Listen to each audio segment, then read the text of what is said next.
Hello friends, good morning. આજે આપણે વિધેય અને તેના આલેખો વિશે શીખવાના છીએ. આ તમારો જે ટોપિક છે ખૂબ જ અગત્યનો છે, કારણ કે 12th ની અંદર એનો યુઝ થાય છે. તો બરાબર ધ્યાન આપીશું આપણે. ઓકે, સ્ટાર્ટ કરીશું વિધેયની વ્યાખ્યાથી. વિધેયની વ્યાખ્યા તમને આપી છે કે અરિક્ત ગણ A અને ગણ B માટે સંબંધ F દ્વારા ગણ A ના પ્રત્યેક ઘટકની સંગત ગણ B માં અનન્ય પ્રતિબિંબ મળે તો આ સંબંધ F ને A થી B નો વિધેય કહે છે. ફરીથી જોઈશું શું આપ્યું છે કે અરિક્ત ગણ A અને ગણ B માટે. અરિક્ત ગણ એટલે કેવા ગણ કે જે ખાલી ન હોય એવા. એટલે કે શું આવશે? A does not equal to 5 અને B does not equal to 5. એટલે કે ગણ A અને ગણ B ખાલી નથી, એના અંદર ઘટકો આવેલા છે. સંબંધ F દ્વારા ગણ A ના પ્રત્યેક ઘટક એટલે કે ગણ A ની અંદર જેટલા પણ ઘટક આવેલા હોય એને સંગત ગણ B માં અનન્ય પ્રતિબિંબ મળે. જેટલા પણ ગણ A ના અંદર ઘટકો આવેલા છે એને સંગત અનન્ય પ્રતિબિંબ. અનન્ય મતલબ શું થશે કે એક અને માત્ર એક. એક અને માત્ર એક જ. એકથી વધારે પણ નહીં અને એકથી ઓછો પણ નહીં.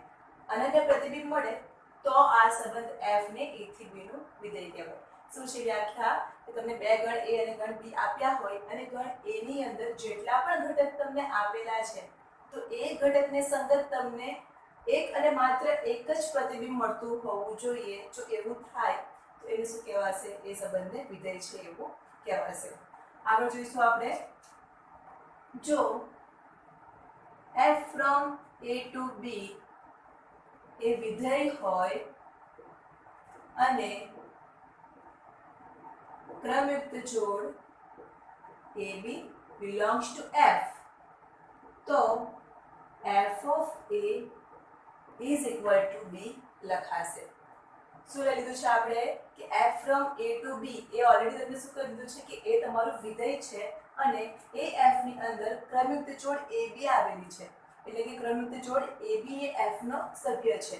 તો શું લખાશે કે જે તમારું ગણ આ ક્રમયુક્ત જોડનો પહેલો ઘટક છે, બરાબર, એને શું લગાવી દેવાનું છે આપણે? F. બરાબર. જો F લગાવશું એટલે શું મળશે? તમારો ગણ B ના ઘટકો મળશે. ગણ B નો ઘટક સ્મોલ b મળી ગયો. બરાબર. એટલે શું લખાય એના પરથી F of A is equal to B. જો તમને F of A is equal to B મળે તો B ને શું કહેવાશે? B ને A નું પ્રતિબિંબ કહેવાશે. અહીં સ્મોલ b ને F દ્વારા મળતું સ્મોલ a નું પ્રતિબિંબ કહે છે. પ્રતિબિંબ કહે છે. શું કહેવાય છે? સ્મોલ b ને F દ્વારા મળતું a નું પ્રતિબિંબ અને સ્મોલ a ને F દ્વારા મળતું સ્મોલ b નું પૂર્વ પ્રતિબિંબ કહે છે. પૂર્વ પ્રતિબિંબ કહે છે. સ્મોલ b ને શું કહેવાય છે કે a દ્વારા મળતું પ્રતિબિંબ અને સ્મોલ a તમારું શું બનશે? b દ્વારા મળતું પૂર્વ પ્રતિબિંબ. જે પૂર્વ પ્રતિબિંબની વાત છે એ આપણે 12th માં કરીશું. અત્યારે ફક્ત આપણે 11th માં જોવાનું છે કે b એ શું છે? એનું પ્રતિબિંબ છે. ઓકે, તમારી વિધેયની જે વ્યાખ્યા છે એને આપણે ઉદાહરણ દ્વારા સમજીશું તો તમે બરાબર સમજી શકશો. ઓકે, તો ઉદાહરણ એક લઈ લઉં હું. એક્ઝામ્પલ 1 લઈ લઉં. R1 is equal to લઉં છું હું. R1 is equal to 1 4 2 5 3 6. Okay, મેં સંબંધ R1 લઈ લીધો છે કે જેમાં ક્રમયુક્ત જોડ છે 1 4 2 5 3 6. ઓકે, હવે જાણીએ છીએ આપણે કે સંબંધ કેવી રીતે બને. આ ક્રમયુક્ત જોડ તમારું A ક્રોસ B હોય, બરાબર, એ પ્રમાણે તો તમારા જે પ્રથમ ઘટક છે એ શામાંથી લીધેલા હોય? આપણે કેપિટલ A માંથી. તો A is equal to 1 2 3. Okay, અને capital B is equal to શું આવશે? 4 5 6. ક્રમયુક્ત જોડના અંદર જે બીજા ઘટકો છે એ તમારા ગણ B માંથી લીધેલા હોય. ઓકે, તો હવે ગણ A અને ગણ B ને હું બે આકૃતિ દ્વારા બતાવીશ. આ છે તમારો ગણ A જેમાં ઘટકો આવેલા છે 1 2 અને 3. ઓકે, હવે આ તમારું છે B. ગણ B જેની અંદર આવેલા છે 4 5 6. ઓકે, હવે જે સંબંધ તમને આપેલો છે તો 1 એ 4 સાથે સંબંધ ધરાવે છે, બરાબર. આ તમારું 1 4, બરાબર. એ પ્રમાણે બીજું શું આપ્યું છે 2 5 અને શું આપ્યું છે 3 6. ઓકે, તો આના પરથી લખાશે કે 4 જે છે એકનું પ્રતિબિંબ છે f of 1 is equal to 4, f of 2 is equal to 5 અને f of 3 is equal to 6. તમે જુઓ તો ગણ A ના કેટલા ઘટકો છે 1 2 અને 3. ત્રણે ત્રણ ઘટકને સંગત ગણ B ના અંદર અનન્ય પ્રતિબિંબ મળે છે. પ્રતિબિંબ એટલે આપણે ખબર પડી કે f of a is equal to b હોય, બરાબર. એને પ્રતિબિંબ કહેવાય. તો f of 1 બરાબર 4 મળ્યું, f of 2 બરાબર 5 મળ્યું અને f of 3 બરાબર 6 મળ્યું, બરાબર. તો ગણ A ના પ્રત્યેક ઘટકને સંગત એક અને માત્ર એક જ ઇમેજ મળી છે. f of 1 બરાબર 4 જ મળ્યું છે અને f of 2 બરાબર 5, f of 3 બરાબર 6. માટે આ જે તમારું છે એને વિધેય કહેવાશે. માટે તમારો જે સંબંધ R1 આપ્યો છે, માટે સંબંધ R1 વિધેય છે. ઓકે, શું કર્યું? તો ગણ A ના પ્રત્યેક ઘટકને સંગત આપણે ગણ B ના અંદર અનન્ય પ્રતિબિંબ મળ્યા. ઓકે, બીજું ઉદાહરણ લઈ લઈએ. તો R2 બરાબર લઈ લઉં છું હું 3 1 2 1 3 1 2 1 3 1 અને 4 2. ઓકે, તો ગણ A ના અંદર કયા એલિમેન્ટ આવવાના 2 3 4. તો A ઇઝ ઇક્વલ ટુ આવશે 2 3 4 અને B ઇઝ ઇક્વલ ટુ આવશે 1 2 1 2. ઓકે, તો ગણ A અને ગણ B લઈ લઈએ. ગણ A જેમાં એલિમેન્ટ છે 2 3 4 એટલે 2 3 4 અને આ છે તમારું ગણ B જેના અંદર એલિમેન્ટ આવેલા છે 1 2. ઓકે, હવે ક્રમિક રીતે જોડ જોઈએ. તો 2 1, બરાબર. 2 1 ની 2 એ 1 સાથે સંબંધ ધરાવે છે એટલે 2 1. તો આના પરથી શું લખાશે f of 2 is equal to 1 લખાશે, બરાબર. હવે 3 નું પણ 1 સાથે સંબંધ છે 3 1 એટલે કે f of 3 is equal to 1 અને 4 2 આપ્યું છે તો 4 2.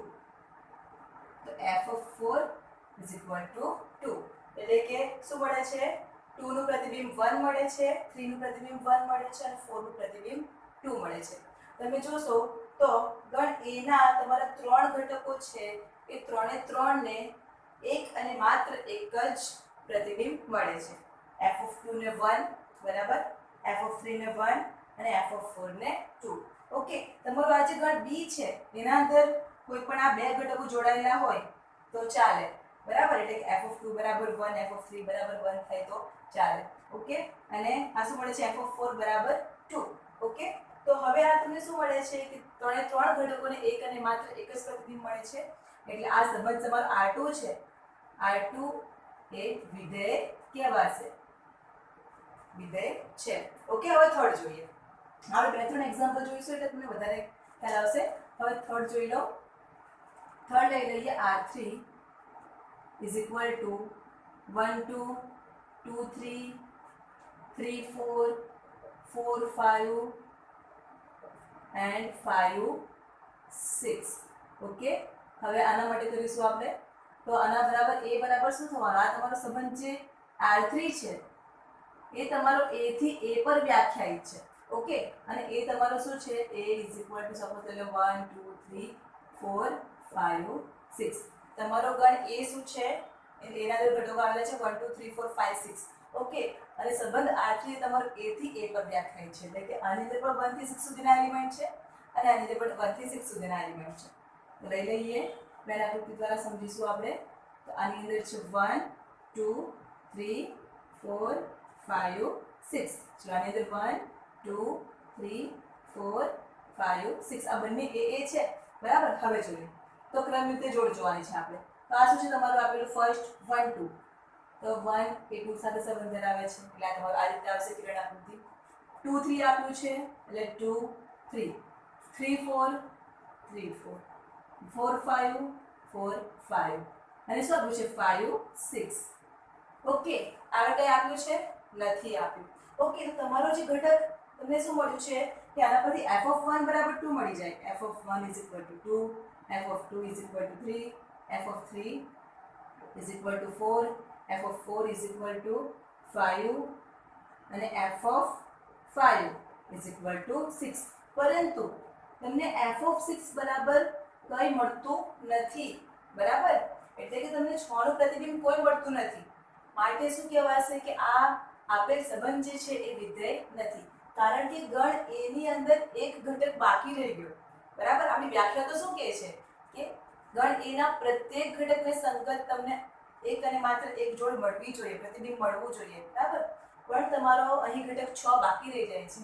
અહીં 6 ને અહીં ઘટક 6 ને કોઈ પ્રતિબિંબ મળતું નથી, કોઈ પ્રતિબિંબ મળતું નથી. માટે જે સંબંધ આપણે આવ્યો છે આપણે આવી લીધો R3 એ વિધેય નથી. ઓકે, એટલે તમારો જે આખો ગણ આપ્યો હોય ગણ A એમાં કોઈ એક પણ ઘટક બાકી રહી જાય તો એને વિધેય કહેવાશે નહીં. ઓકે, તો આ થયું વિધેય નથી એનું એક્ઝામ્પલ. હજુ એક્ઝામ્પલ લઈ લઈએ. એક્ઝામ્પલ 4. R4 = 13, 14 અને 24. ઓકે, તો ગણ A ના અંદર તમારા ઘટકો કયા આવેલા છે આની અંદર? તો A = આવ્યું છે 1, 2 અને B બરાબર બીજા ઘટકો કયા છે? તો 3 અને 4. ઓકે, તો આને આપણે બેના દ્વારા સમજીએ. આ તમારું ક્લિયર કરું છું. ઓકે, તો ગણ A અને ગણ B એના ઘટકો આપણે લખી દઈશું બે આકૃતિમાં A અને આ છે તમારું B. તો ગણ A ની અંદર એલિમેન્ટ છે 1, 2, B ના અંદર છે 3, 4. ઓકે, તો હવે આ 1 ને 3 સાથે સંબંધ ધરાવે છે, બરાબર? એટલે આ તમારું થઈ જવાનું 1, 3, બરાબર? તો એટલે f(1) = 3 થઈ ગયું. ત્યારબાદ શું આવ્યું? 1, 4. તો 1 એનું 4 સાથે પ્રતિબિંબ મળે છે, બરાબર? તો f(1) = 4 અને બીજું શું આવ્યું છે? 2, 4. તો આ 2, 4 એટલે f(2) = 4. આ શું થઈ ગયું કે તમને 1 જે છે એના બે પ્રતિબિંબ મળે છે. f(1) = 3 પણ મળે છે અને f(1) = 4 પણ મળે છે. જો બે પ્રતિબિંબ મળતા હોય તો એની વિધેય કહેવાશે નહીં. કેમ? કારણ કે આપણી પાસે તો વ્યાખ્યા છે કે એક અને માત્ર એક જ પ્રતિબિંબ મળતું હોય એને જ આપણે વિધેય કહી શકીએ છીએ, બરાબર? માટે આ તમારું જે સંબંધ R4 છે એ તમારું વિધેય કહેવાશે નહીં. કારણ લખી દઈએ અહીં 1 ને બે પ્રતિબિંબ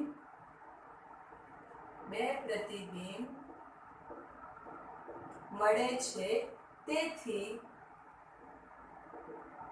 સંબંધ R4 એ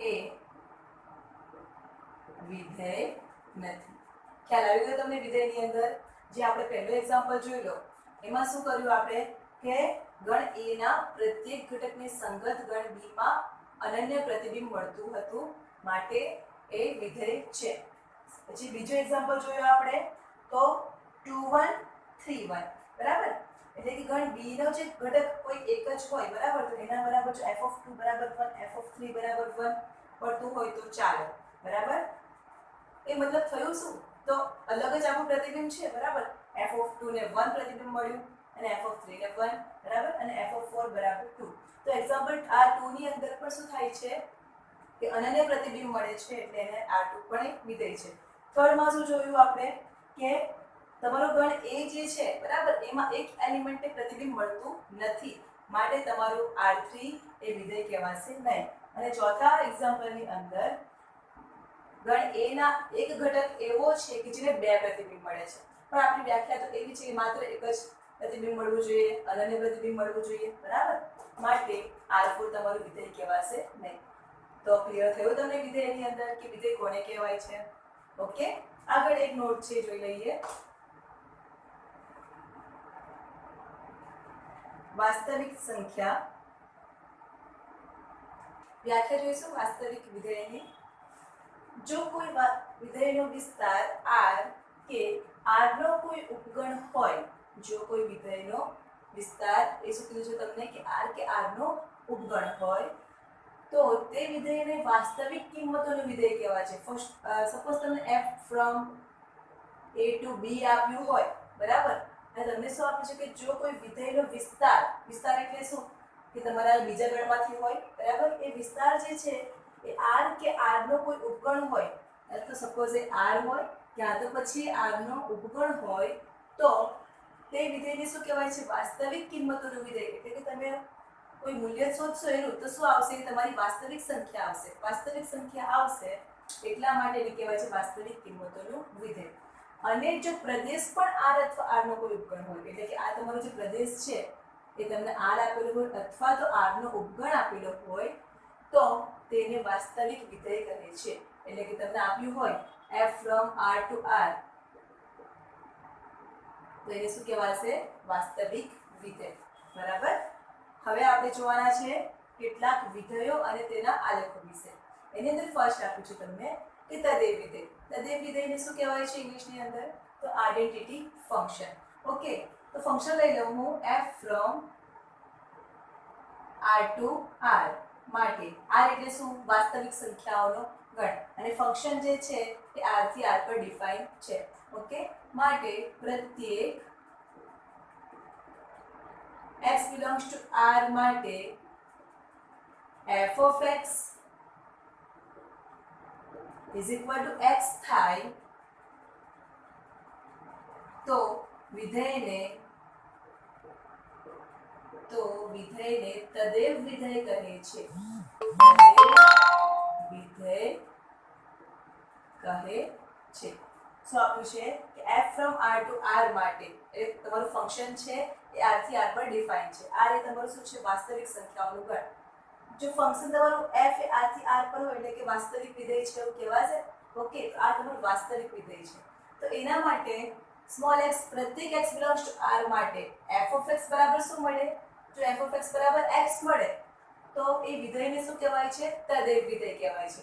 ઓકે અને f of x બરાબર તો શું થવાનું y થાય બરાબર. સપોઝ તમે ક્રમયુક્ત જોડ આપી હોય xy એ f ના અંદર આવેલી હોય બરાબર xy belongs to f બરાબર. તો હવે આપણે x ને જે આપણે જોયું હતું કે ab belongs to f હોય તો એના પરથી શું લખેલું આપણે કે a ને આપણે f લગાડીએ f of a તો એના બરાબર બીજો ઘટક આવતો તો b બરાબર. એ રીતે xy belongs to f હોય તો આપણે x ને f લગાડીશું તો f of x બરાબર શું લખાશે y લખાશે બરાબર. તો આના બરાબર શું આવી જશે 1 એટલે કે તમારું y બરાબર શું થઈ જાય છે f of x.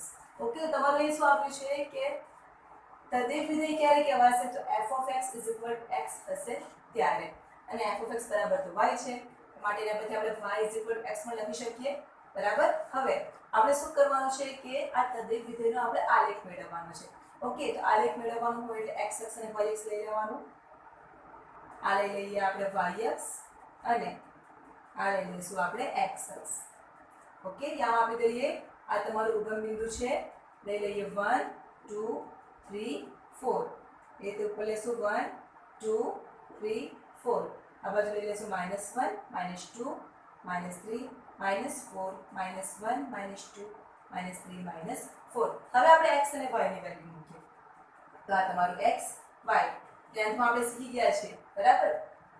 કયું ચેપ્ટર હતું તમારું સુરેખ સમીકરણ વાળું જે ચેપ્ટર છે એ દ્વિચલ સુરેખ સમીકરણ બરાબર. હવે આપણે x ની અલગ અલગ વેલ્યુ મૂકતા જવાનું તો આપણે એની અંદર 0 નો પણ સમાવેશ કરવાનો અને થોડી ત્રણ સંખ્યા લઈ લઈએ અને થોડી ટોટલ સંખ્યા લઈ લઈએ. તો હું 0 લઈ લઉં પણ અહીં તમને શું આપ્યું છે કે x = તો y છે બરાબર. તો તમે x ની કિંમત જો હું 0 મૂકીશ તો y પર તમારે 0 આવવાનો છે બરાબર. તો તમારું પોઈન્ટ ક્યાં આવશે 0 0 એટલે ઉગમ બિંદુ પાસે બરાબર આ 0 0. હવે હું સપોઝ 1 લઈશ x ની કિંમત તો y પણ 1 આવશે તો તમારું 1 1 ક્યાં આવવાનું અહીં આગળ બરાબર. જો x તમારે 2 લઈશ તો y પણ 2 આવશે.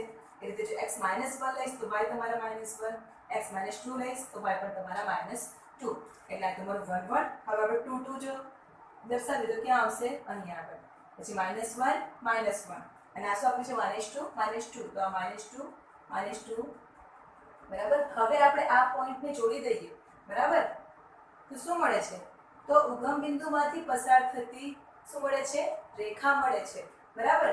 અહીં તદેવ વિધેયનો આલેખ, તદેવ ઉપરથી લખીશ તદેવ વિધેયનો આલેખ ઉગમ બિંદુમાંથી પસાર થતી રેખા મળે છે. સપોઝ તમે લઈ લો 0.5, બરાબર, પોઈન્ટ તમે ધારો કે લઈ લો 0.5, તો આ પણ તમારું 0.5 આવશે. સપોઝ આપણે આની અંદર 0.5 વેલ્યુ પણ ઉમેરી દઈએ, તમારા y પણ 0.5 જ આવવાના, તમારું પોઈન્ટ ક્યાં આવી જાય 0.5 અહીં આગળ આવશે. એ જ રીતે 1.5 લઈએ તો પણ આ રીતે આવશે. એટલે કે તમે કોઈ પણ વાસ્તવિક સંખ્યા લેશો તો એના માટે તમારું y શું આવવાનું, વાસ્તવિક સંખ્યા જ આવવાનું. x તમારું શામાંથી હોય, બરાબર, શામાંથી હોય, પ્રદેશમાંથી હોય, અને y તમારું શામાંથી આવે છે, સરળ પ્રદેશમાંથી આવે છે. તો તમે x ની કિંમત જો વાસ્તવિક સંખ્યા લો છો તો y ની કિંમત પર શું મળે છે, તમને વાસ્તવિક સંખ્યા જ મળે છે. માટે પ્રદેશ અને વિસ્તાર તમારો શું આવશે, વાસ્તવિક સંખ્યાઓનો ગણ. તો આના પરથી આવશે માટે પ્રદેશ, તદેવ વિધેયનો પ્રદેશ બરાબર વાસ્તવિક સંખ્યાઓનો ગણ. વાસ્તવિક સંખ્યાઓનો ગણ એટલે શું લખાય, r લખાય, બરાબર, અને બીજું શું આવશે, એનો વિસ્તાર પણ શું આવવાનો, r આવવાનો. વિસ્તાર = r, બરાબર, વાસ્તવિક સંખ્યાઓનો ગણ થશે. તો આ થયું તમારું તદેવ વિધેય. શું જોવાનું છે, તો f of x = x થાય તો એને શું કહેવાય, તમારું તદેવ વિધેય. અને f of x બરાબર તો શું છે, y, એટલે કે x = y થઈ જવાનું. એટલે તમે x ની જેવી કિંમત મૂકશો તો તમારી y ની કિંમત પણ સેમ આવવાની છે. સેકન્ડ જોઈએ અચળ વિધેય. અચળ કિંમત એ આપણને ખબર છે, બરાબર, તમે કોઈ પણ સંખ્યા લઈ લો, બરાબર, વાસ્તવિક સંખ્યામાંથી તમે કોઈ પણ સંખ્યા લઈ લેશો, એ શું કહેવાશે, તમારી અચળ કિંમત કહેવાશે. આપણે જોવાનું છે અચળ વિધેય, તો ફંક્શન તમારું f from r થી r એટલે કે વાસ્તવિક વિધેય છે તમારું, બરાબર. એના માટે પ્રત્યેક x belongs to r માટે f of x is equal to c મળે તો તે વિધેયને અચળ વિધેય કહે છે. અચળ વિધેય કહે છે. અને f of x બરાબર તો શું, y, માટે આ તમારું શું થઈ જવાનું, y = f of x = c. તો એના મને y = શું મળશે, c મળશે. અને તમારું આ c શું છે, કોઈ અચળ સંખ્યા છે. અચળ સંખ્યા એટલે કે તમારી કોઈ પણ સંખ્યા આવી શકે. સપોઝ આપણે c = 3 લઈ લઈએ. સપોઝ c = 3 લેતા તો શું મળશે, y = 3 મળવાના. ઓકે, હવે આપણે આલેખ દ્વારા દર્શાવવાનું છે, તો આપણે આલેખ દોરીશું. તમારી y ની કિંમત કેટલી છે, 3. જો આપણે આ રીતે લખીએ, y = f of x = 3. ચલો x આમ અને y આમ લઈશું આપણે. ઓકે, તો તમારી y ની કિંમત તો 3 ફિક્સ જ છે. 3 તમે x ની કોઈ પણ કિંમત મૂકો, અહીં તમે f of 1 મૂકશો તો પણ 3 જ મળવાનું છે, બરાબર. તમે f of 2 મૂકશો તો પણ 3 મળશે. કેમ, કારણ કે બરાબરની બીજી બાજુ જે છે કોઈ x વાળું પદ નથી, બરાબર. ફિક્સ કિંમત તમને 3 આપી દીધી છે, એટલે તમે 1 મૂકશો તો પણ 3 આવશે, 0 મૂકશો તો પણ 3 આવશે, -1 મૂકશો તો પણ 3 આવશે, બરાબર. એટલે કે y ની કિંમતમાં કોઈ ચેન્જ આવવાનો નથી. ઓકે, તો આ તમારું x અક્ષ છે અને આ y અક્ષ, આ 0 1 2 3 4 5, and there is a 1 2 3 4 5, -1 -2 -3 આ બસ તમારી નેગેટિવ કિંમત, બરાબર. તો x ની કિંમત તમે 1 લેશો, 0 લઈ લઈએ તો શું આવે છે, 3 જ આવે છે. x ની કિંમત તમે 1 લો તો કેટલા આવે છે, 3 જ. 2 લો તો આપણે કેટલા આવશે, 3 જ આવશે, બરાબર. એટલે કે તમે કોઈ પણ કિંમત લો, બરાબર, 0 1.5 0.5 2.5, તો પછી આ બાજુ -1 લઈએ તો પણ તમારું 3 આવશે. -1.5 લો તો પણ તમારું -3 આવવાનું છે. એટલે કે તમારો આલેખ જે છે તમને આ રીતે મળશે. એ સાને છે x અક્ષને શું છે, સમાંતર છે, બરાબર. એટલે કે તમે x ની કિંમત કોઈ પણ લો છો વાસ્તવિક સંખ્યામાંથી આપણે x ની કિંમત લેશું તો તમને વિધેય શું મળે છે, જવાબ શું મળે છે, તો શું મળે છે 3 મળે છે. 3 એટલે શું, અચળ સંખ્યા છે, બરાબર. માટે પ્રદેશ અને વિસ્તાર લખી દઈએ. માટે અચળ વિધેય નો પ્રદેશ ઇઝ ઇક્વલ ટુ r અને વિસ્તાર ઇઝ ઇક્વલ ટુ c. અહીં તમારું c શું આવવાનું છે, 3 આવવાનું છે. વિસ્તાર કેટલો આવવાનો છે, 3 આવવાનો છે, બરાબર. તો આ ગયું તમારું અચળ વિધેય વિશે. ઓકે, હવે આપણે કાલે મળીશું આગળના વિધેયો સાથે. આગળના તમારા વિધેય છે બહુપદી વિધેય, મહત્તમ પૂર્ણાંક વિધેય, બરાબર. કાલે શીખીશું આપણે. આવજો.